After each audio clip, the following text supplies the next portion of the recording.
We turn the page. Chav Zayin of the base.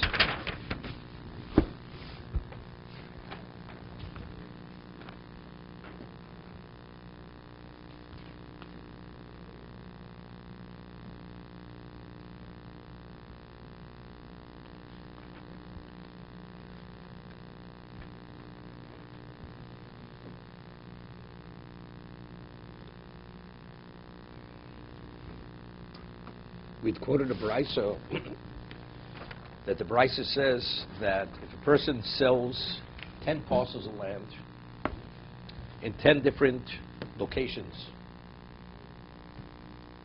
so when the buyer, the purchaser does a chazokah, does an act of acquisition, which is chazokah in one of the parcels of land, he acquires all 10 parcels, although he did not affect the others.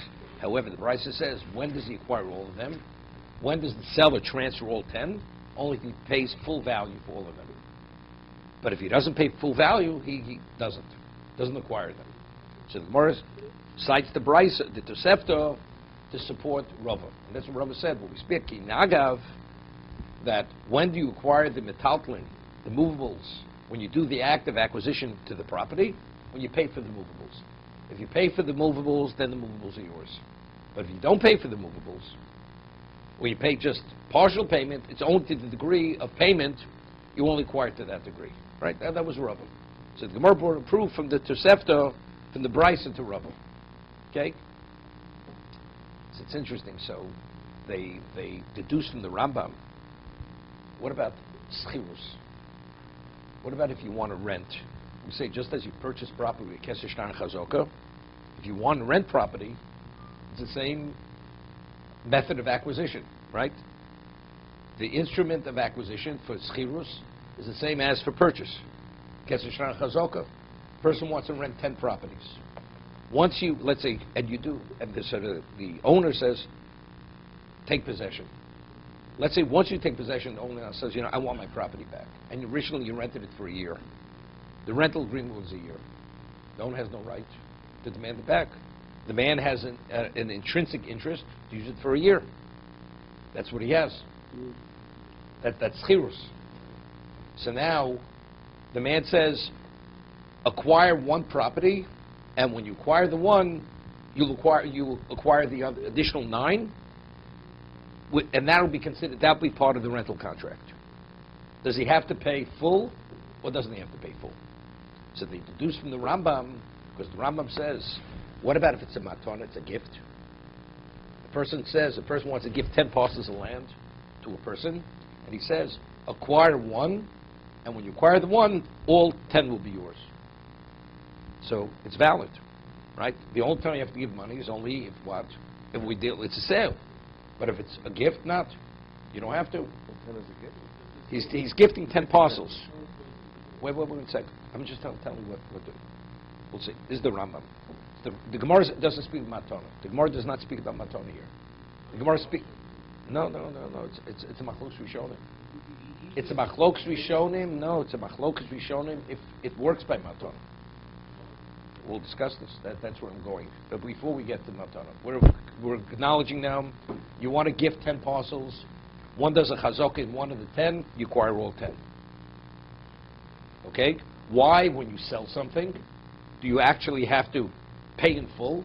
Because the owner is not willing to relinquish his ownership rights unless he gets full payment. I mean, what you acquire, that he's allowing you to take possession, demonstrate ownership in one, because there, even if he pays this partial payment, the rest is a debt. The balance is a debt. But if the person did not demonstrate ownership in the others, there wasn't a demonstration of ownership, then the only time he's agreeable to relinquish the rights is this full payment. That's how we differentiate, because everybody agrees. The field that you're actually doing the act of acquisition to, even partial payment, you fully acquire that property. It's only the other properties that you did not do the act of acquisition to, there you have to have full payment. I thought that was my question to Rava, though. No, according to Sefta. But Rava spoke with metaltlin. Right. Here we're quoting it to Sefta to support Rava. 10 parcels of land, he does chazak in one, selling 10 parcels, says, that in regard to when does he acquire the other parcels? Only if he makes full payment. So why? Because in what is the active acquisition in parcel A, but the additional 9, he's not doing any active acquisition. It's only through that the transfer takes place. Correct? So when do we say he's agreeable to transfer the other parcels? If there's full payment. But the parcel that he's actually acquiring, even his partial payment, he fully acquires it. Because there, the rationally is demonstrating full ownership. So there, the owner allowing him to demonstrate ownership, even partial payment, he's agreeable to, it's clear, he's agreeable to relinquish ownership and accept the balance as a debt. Gemiras das. We're talking about Gemiras das. That's what it's all about. So now, so if the rationale is Gemiras das, intent, so what about I'm leasing a property? I'm not selling a property. When you sell a property, it's gone. When am I agreeable to relinquish my ownership rights? If I get full value. If I don't receive full payment, I'm not willing. I'm not getting involved in the debt. Am I going to collect? Am I not going to collect? So until I'm secure, I don't relinquish my rights. That's the rationale why you have to make full payment on the other parcels. Okay? So, but what about when you rent a piece of property? I'm leasing the property. Ultimately, the property is still yours. So you're not really giving up your ownership rights. It's still yours. There, the Rambam, the Kesef Mishnah, or the Beis Yosef, shows from the Rambam that schirus is like matana. Why? Because the Rambam says if a person sells 10 parcels of land and one does chazok in one of them, you must make full payment for the traditional 9. But he says, but if it's matana or schirus, if it's a gift or it's leased, then even if one does not make full payment, he owns all 10, or all 10 are rented to him, although he did not. So he's equating schirus to matana. This is the Rambam. I understand that, but I'm just telling you. So we're talking about what is the mindset. But factually, who owns the property? When I relinquish it, it's totally gone. That's why I said the point. Because even with schirus, it's not so simple. Because the fact, even for a year, the owner afterwards has a change order, he wants it back. The renter doesn't have to give it back to him. It's his prerogative whether he wants to return it or doesn't return it. So he is giving up some rights. No, a gift, you're gifting it. A gift is not... There's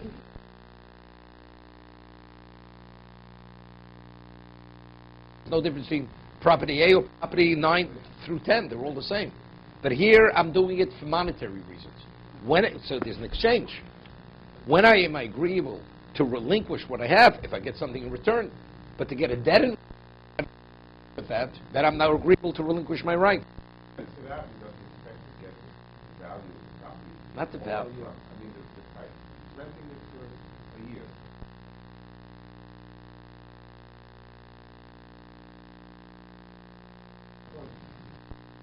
We're talking about day one. Day one, you should give them the Day one. not the whole payment. We'll talk. I'm just saying this is seemingly the rationale. So one of the parshas and the Rambam that now when does the debt come about? When you rent a piece of property, when is the monetary obligation come about? We were aimless so that the debt only comes about at the end. At the end of the month or at the end of the year. It depends how you set it up. I'm renting a property for a year. When do I owe you the money? Only at the end of the year. That's when I owe you the money. After I've used it. So if that's the case, there's no debt. If there's a financial obligation immediately, so if actually you owe me the money, I'm not willing to relinquish it until I'm paid. But here, I can't expect the money. The person doesn't expect before the man owes the money. So therefore, up to the end of the month, it's a gift. Why is that? What's the end? That's what the Gemara says. When you rent something, the debt only after you use it. That's when you have the fee. The fee, because the obligation is for the usage. So now the question is it every minute I use it? It accrues? The debt is continually accruing, except the payout. Or no, the debt is only at the end. Okay? We had this number too regarding person is hired as a mason to build a temple for idolatry. And now the person goes and puts he puts the last part of the construction, the makabeh patish. And the makabeh patish is less than a shavuot pruta. So if the Gemara differentiates, that's his last. So if you say that last action brings about the total debt, then that's considered you're benefiting from idolatry. But if it's supposed to be shavuot pruta, that last action that he does, that's how it gets involved. But again, it does make a difference because since we rule ein l'schirus ela b'sof, that the debt only comes about at the end. So up to the end, it's matana. Therefore, that's the reason. Okay, that's the reason why schirus is like matana. So they have even to 9-year lease. It's not. It depends what the agreement is. Okay. So if that's the case, you have a 99-year lease, then it's not going to be simple. So therefore, let's say after a year, for it to work, he's going to have to pay him the full year payment every he owes. Okay. Why? No. It's only schers because that we say that is the understanding. But let's say a man's a 99-year lease, and you have to pay me at the end of each month or the beginning of every month. So it's not. Okay, So then there's no difference in that and mecher. Okay, so what is the consequence? So you can change it anyhow. You can't change it. No, we're talking about. No, that's the way it's agreed upon initially. Yeah. We're talking stam. They don't discuss it. They don't discuss it. So what's the story that's That has the same status. Because everything is dependent on Gemir's Das, on intent. I can't expect money from you before you're obligated. Right? Before the debt is incurred. If the debt is only incurred after the usage, so I'm not going to release it until I receive the money. But you're renting it, using it before I receive the money. Therefore, he is agreeable that you're renting all 10 properties even before you receive the money, because it's the equivalent of a gift. That's the rationale. You're talking about intent. I would say I'm a landlord, and you're a tenant, and your goal is to secure for me as long of a lease as possible. With 10 years of binding me. I would say that it would be presumed that I don't have to wait for another 10 years. It depends whatever the agreement is. If it's silent. Because there would be a presumption. Okay. I would rather go and do this in 1-year increments if I'm the landlord. It's better for me. I would never agree to such a thing. But you could agree. Let's say a person says this discussion of Mitzvah.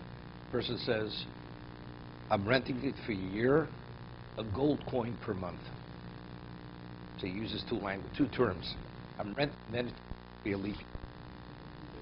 So the question is, does he pay 12 gold coins or he pays 13? Question. So that's only the way we're setting up the financial obligation. But when does he have to pay him the 12 or 13 gold coins at the end? So again, it's the same thing. The tenant is secure, the landlord is secure. The question is, when does he have to actually pay the money? Does he pay it at the end of the year? Does he pay it at the end of each month? So if you say it's only at the end, so it's the end. So now we have a question. Is he renting it per month, and we calculate based on months of the year, or do we base it on the year? So if the year, that means it's for the year. It's what? It's 12 coins. It's not 13 coins. Okay, let's go further.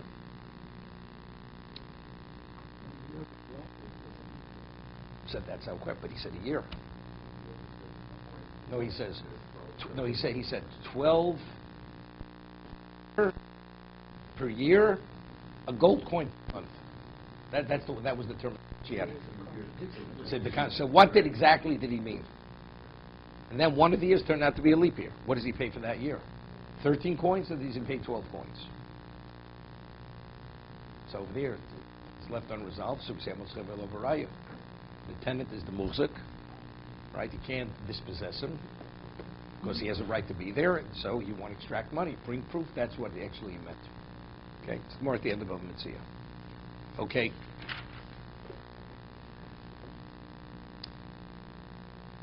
So we left off over here. We're speaking about Shmuel. Messiah Shmuel. Third line.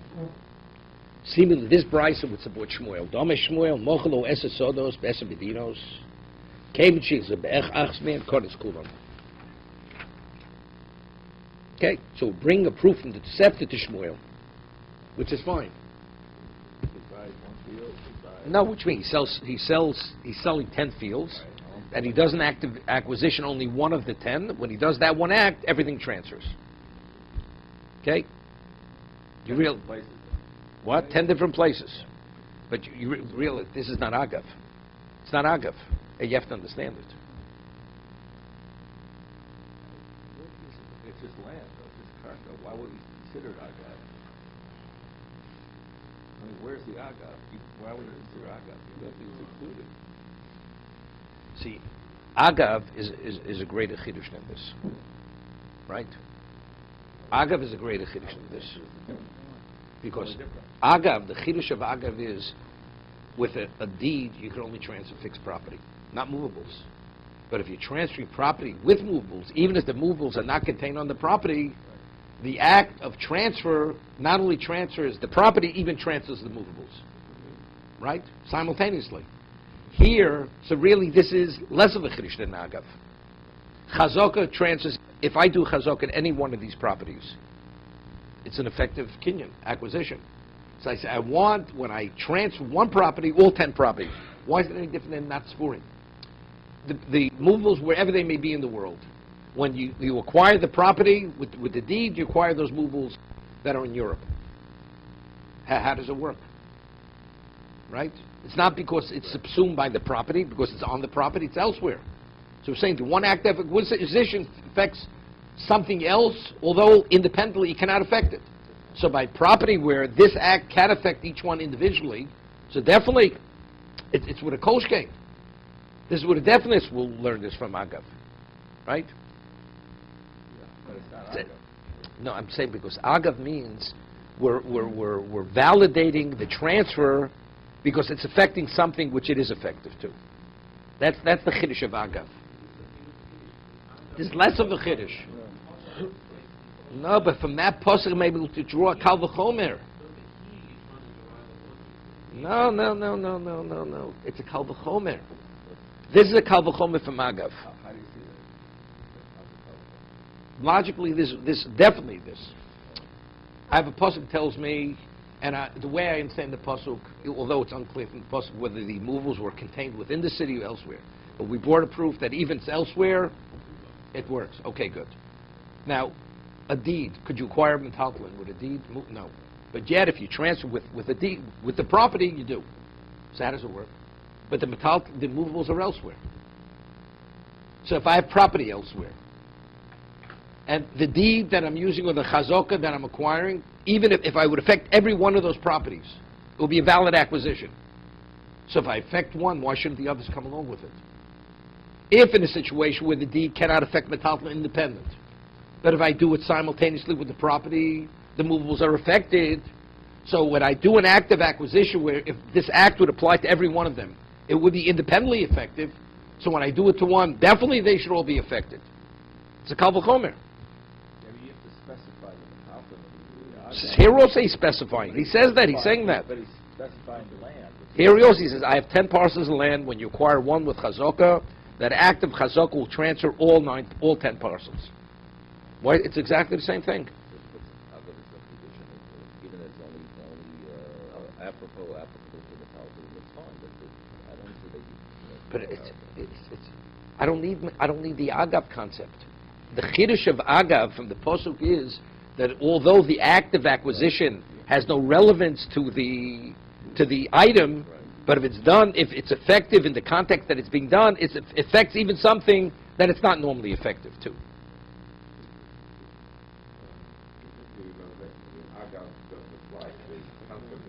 So let's talk about it. Let's talk about it.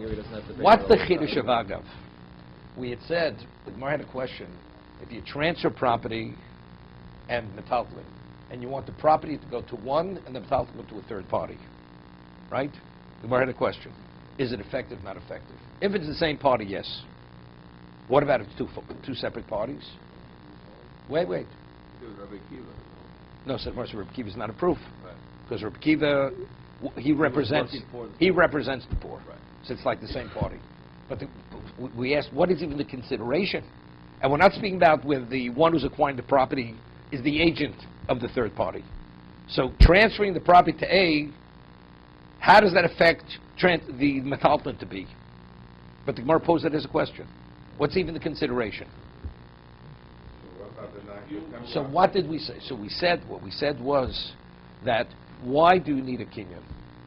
A kinyan is an expression, a demonstration of intent.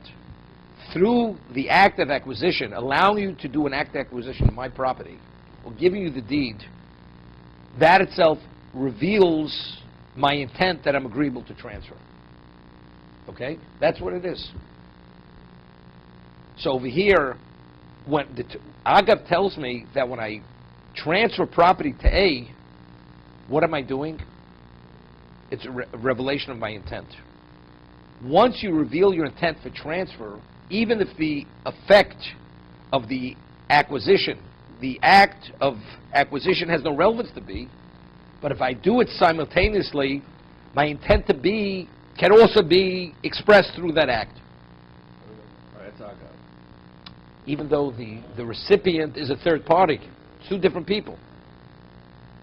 So although the act of acquisition, A is doing it, and he's not doing it for B, but from the seller's point of view.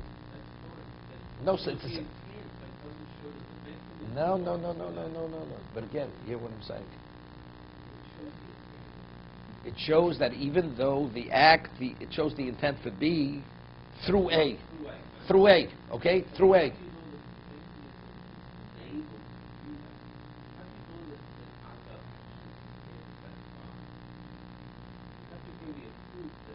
No, that was the question of the Gemara. I'm going on that side of the Gemara. No.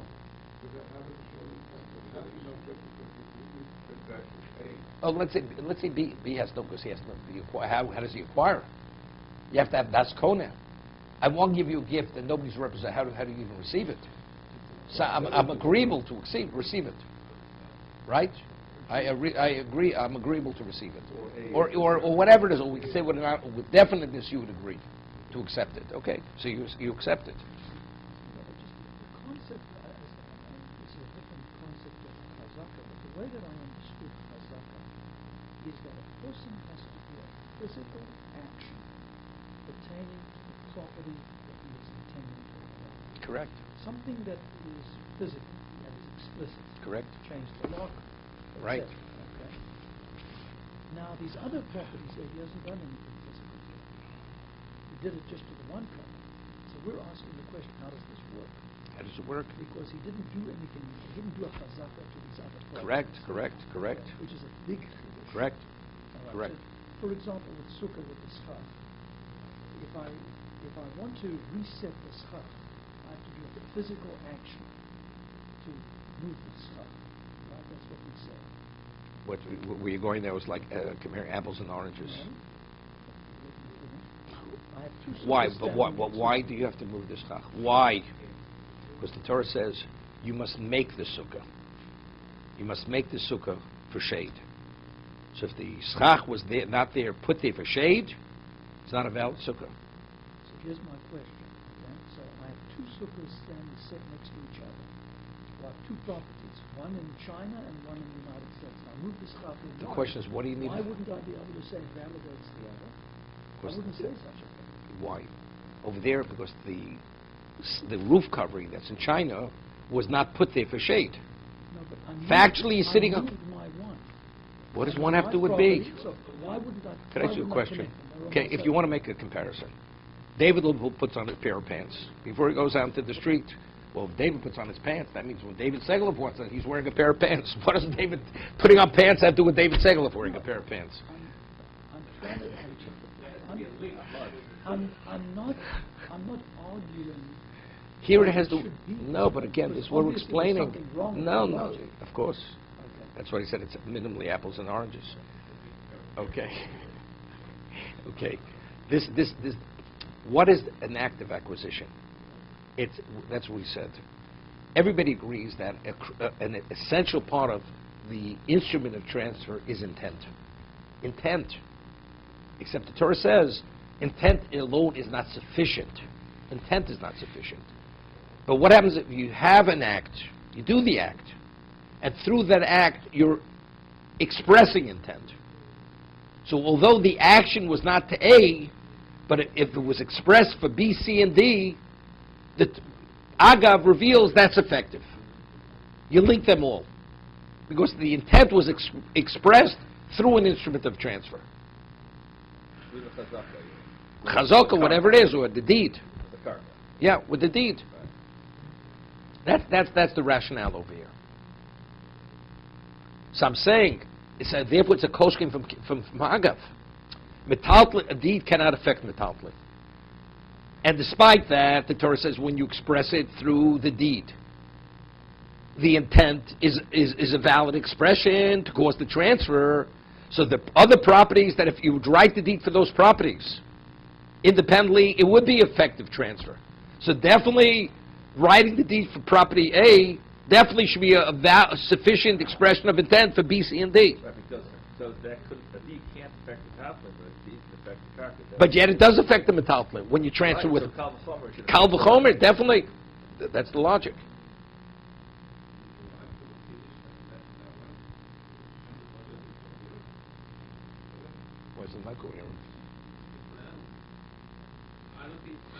No, it's an understanding of transfer, of intent. Through what does intent have to be expressed? Okay, let's go further. So the Gemara says we're able to prove Shmuel's position from the Tosefta we just mentioned, we just learned. Omer Avacha Breder Aviko Teda. Now, this embargo, he says, you should know what you're saying is correct. So we mentioned Tosas yesterday. You have 10 animals. They're all connected with one leash or one rein. And the seller says to the buyer, take hold of one of them. Not that he's taking hold of the rein. Taking hold of the rein, he's holding all 10. Take hold of one where they're all connected. Milo Konig, doesn't he acquire all 10? Although he's only taking possession of one? Stop. If we're establishing Shmuel's position based on the Tosefta, what does he have to cite me in the case of the rein or the leash with the 10 animals? What's he bring? No, what does he bring me proof? I have a Tosefta. He says, you know what you're saying is correct because we're quoting an explicit Tosefta, which the only difference in Shmuel and the Tosefta is only regarding the payment. Right? Payment. That's all the Tosefta is speaking about. That when you transfer 10 properties, unless you make full payment, they're not transferred. The other properties. But outside of that, Shmuel and the Tosefta are one and the same. He says, I'll prove what you're saying is correct. We have 10 animals where they're linked because they're all leashed together, and even if it takes one, he acquires all of them. And what is he saying? I have a Mishnah. He says, you're right. Because Rabbi so-and-so said so. I have a Mishnah. You have to quote me Rabbi so-and-so. Well, it's really illogical because. How do you understand simple understanding of the Gemara?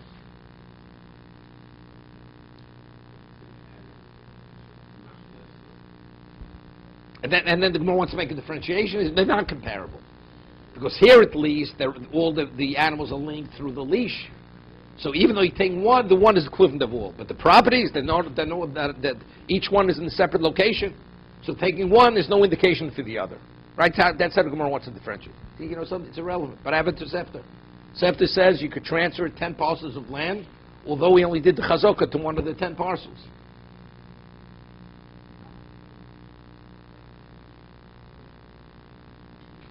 So what do you say? I mean, simple understanding of the Gemara.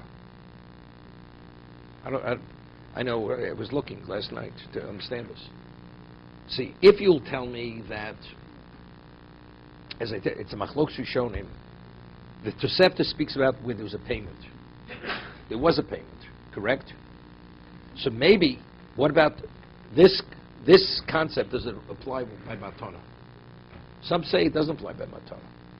It's only Only by selling will you receive compensation for it. If you receive compensation, then it works. But without compensation, it doesn't work. Because when a man receives something, then he's agreeable, even though the act of acquisition is not in the property itself, because he's being compensated, therefore you release the other properties. No, the Tosefta is speaking about mochar. It's also clean.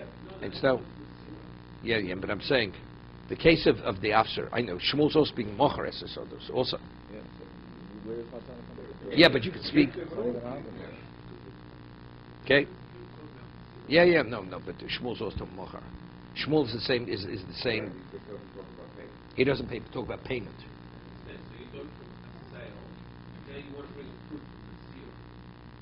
Then he says, no, it's no proof, therefore maybe the sale is not valid.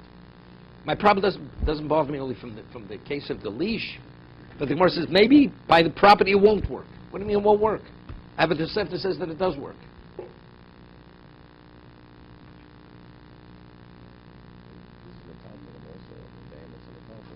Yeah, but I'm saying, but the Gemara wants to say, after everything's said and done, the Gemara says, maybe by the animals it does work, by the properties it should not work. Therefore what? Is it really relevant? Have it Tosefta says it does work. It says you sell 10 parcels of land, you make full payment, all 10 properties transfer. Let's go just some more. It says, Midami, are they comparable? Hasam iguda biyado, hacha im iguda biyado. There, although you're taking possession, what Tosfos learns, you're only physically taking possession of one, but because they're all leashed together, the one is the equivalent of all of them. But over here, because each property is unrelated to the other, when you take control of one, the one has no relevance to the other. So therefore, the demonstration of ownership maybe only is limited to the property you're taking possession of. Therefore, they're not comparable. Okay, good. So they're not comparable. But that's how Tosfos learns. To be continued.